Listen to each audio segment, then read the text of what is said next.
very eager po tayo at manilapit po sila. Sabi nga sa Bible, pilitin natin sila na madala sa gawain ng ating Panginoon. At kay Ma'am Nay, di ba Ma'am gabi na, sabi ko, Ma'am, ikaw yung last na pupuntahan ko. Sabi ko po sa kanya kanina. At kaya lang, hindi pa rin po yung last Ma'am Kasi po kanina, umaga po, pumunta po ako sa bahay po nila brother dito. Tama po ba? Siya po yung last na pinuntahan ko at sila po yung last na in-invite ko. At nandito po sila, mga kapatid po natin yan. Baptize na po sila in the name of Jesus Christ. And of course, sabi nga po rin, bago po tayo mag-pray, alam niyo po, napakaganda po ng bilig. Ipapasahin ko lang po bago po tayo mag-pray. Dito po sa book of Luke chapter 14, verse 12, sinabi po bagan, ito'y ako, sinabi rin naman niya sa nag-aanyaya sa kanya. Ibig sabihin po talaga may mga nag-aanyaya. Kapag naghanda ka ng isang tanghalian, sino pong nagugutom na? Malapit ang tanghalian, kaya bibilisan po natin. Nag-offer tayo ng praise and worship, pero ito, bibilisan na po natin. Sabi po rito, at ng isang hapunan, huwag mong tawagin ang iyong mga kaibigan, o ang iyong mga kapatid, o ang iyong mga kamag-anak, o mayayamang kapitbahay. Ganyan po kadamihan ng mga tao, pagkas na nag-i-invite, gusto po nila yung mga mayayaman na po ang i-invite, yung medyo importante. Yan po ang iniibig sa atin Pero pag less fortunate ka, ibig sabihin pag mahirap ka, pag hindi ka kilala sa lipunan, minsan ka lang po yayain yan. At pagkas na, kumbaga magpadalang ako sa utak, pag kayo po ay iyayaya sa isang ligay, bakit? Kakain na naman sila. Ay, ganyan po ang nangyayari. Pero po, pagdating po sa ating Panginoon, ang sinabi po niya, subalit kung naghahanda ka ng piging, anyayahan mo ang mga duka, mga pilay, ang mga lumpo, ang mga murag. Yan po ang sinabi po ng ating Panginoon. Kapag tayo ay nag-aanyaya, mas maganda po tayo ay iniinagay po natin yung mga bulag, yung mga duka, yung mga ibig sabihin po, hindi po kilala sa lipunan. So bakit sila ang concern ng ating Panginoon? Bakit yung mga mahihirap, yung mga weak, sila po ang concern ng ating Panginoon? Ang sinabi po niya rito sa verse 14, at pagpapalain. Nakita niyo po, ibig po palang sabihin, pagwas na tayo po, ang concern po natin, tayo po pala ay nag-i-invite sa mga tao po na bulag, ibig sabihin po yung mga hindi po kilala sa lipunan, hindi napapansin sa lipunan. Ang sinabi po ng Bible, pagpapalain ka. So gusto niyo po bang pagpalain ngayong umagang ito? Gusto niyo po ba na kayo pong lahat ay tatanggap po ng pagpapala na mula sa ating Panginoon Diyos na nagbibigay ng pag-asa? Sino po ang gustong bumalik sa kanyang karamdaman ngayong umagang ito? Yes! Ang ating Panginoon, meron po siyang blessings na ibibigay po sa inyo. Special blessings. And what kind of blessing is that? Anong klaseng blessing o anong klaseng pagpapala ang ibibigay sa iyo ng Lord? Financial ba? Pera ba? Pag pera, basta kwarta mo. Kaya ko ay kwarta, mabana. Pero nung sinabi, hindi lang po pera ang ibibigay ng Lord sa atin. More than that po, mas higit pa po ang ibibigay po sa atin ng ating Panginoon sa umagang ito. Makita lang po ng Lord na tayo po ay karapat-dapat nabigyan po ng pagpapala. Dapat makita po ng Lord na tayo po ay worthy to receive that blessings. Dapat po makita po ng ating Panginoon na ikaw po ay karapat-dapat na magpuri. Dapat maramdaman ng ating Panginoon Diyos na kayo po ay karapat-dapat ngayong umagang ito. Bakit? Ang sinabi po rito, at pagpapalain ka sapagkat wala silang igaganti sa iyo. So anong blessing na tatanggapin ko? Gagantihan ka sa muling pagkabuhay ng mga matuwid. Pagpabalik ng ating Panginoon Diyos, ang gantimpala mo is life everlasting. Masigit pa po sa salapi ang ibibigay na pagpapala sa atin ng ating Panginoong Diyos sapagkat ang buhay na walang hanggan ay hindi po kayang bilhin ng anumang salapi.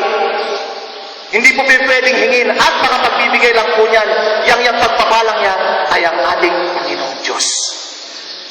So gusto niyo po ba ngayon na maging karapat-dapat sa harapan ng ating Panginoon? Amen. Gusto niyo po ba? Amen. Tumayo po tayo lahat at tayo po'y manalangin.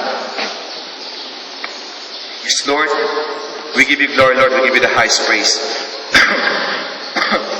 Panginoon, salamat po sa oras na ito. Panginoon, at minsan pa ikaw po ang tinataas namin sa lugar na ito. Bago po ang lahat, linisin mo kami ng banal mong espiritu at ugasan po ng banal mong dugo. Panginoon, tinataas ko po ang mga anak mo na makikinig po ng mensahe mo ngayong umaga nito, Panginoon Lord God. Kausapin mo ang bawat isa, Panginoon. Ipaalam mo sa bawat isa sa amin kung gaano po kami kahalaga sa iyong harapan, Panginoon. Kaya Lord, tinatarian na rin po namin ang gawa po ng kaaway sa oras na ito, Panginoon. Tinatapon po namin sa malayong lugar. At ang tanging presensya mo lang, Panginoon, ang siya po namin gustong maramdaman sa oras na ito, Panginoon. Lord, tinataas ko na rin po ang mensahe mo, pati po ako na magtuturo po ng banal mong salita. Make it simple, O God. Lord, gawin po simple ang mensahe mo, Panginoon. Lord, gabayan mo po ako by the power of your Holy Spirit, Panginoon. Salamat po. In Jesus' name, amen and amen. Palakpakan po natin ating Lord. At tayo po'y makakaupo. Ay, sorry brother, Sige po. Iyan mo ba? Sige. Yan, sige. Yun. Nakikita niyo po? Medyo madilim. Nakikita niyo po? Terno tayo, brother Kiko, Hanggang tinermohan mo ako, Meron po ba kayong tubig dyan? May tubig po ba kayo? Medyo pinakawisan po ako, Sige, simple lang po. So ngayon po, in the book of Psalms, nandiyan papasok na tayo sa ating pong topic ngayong umagang ito. So, itabi muna natin itong mga alay natin sa paanan ng ating Panginoon. And, Yan.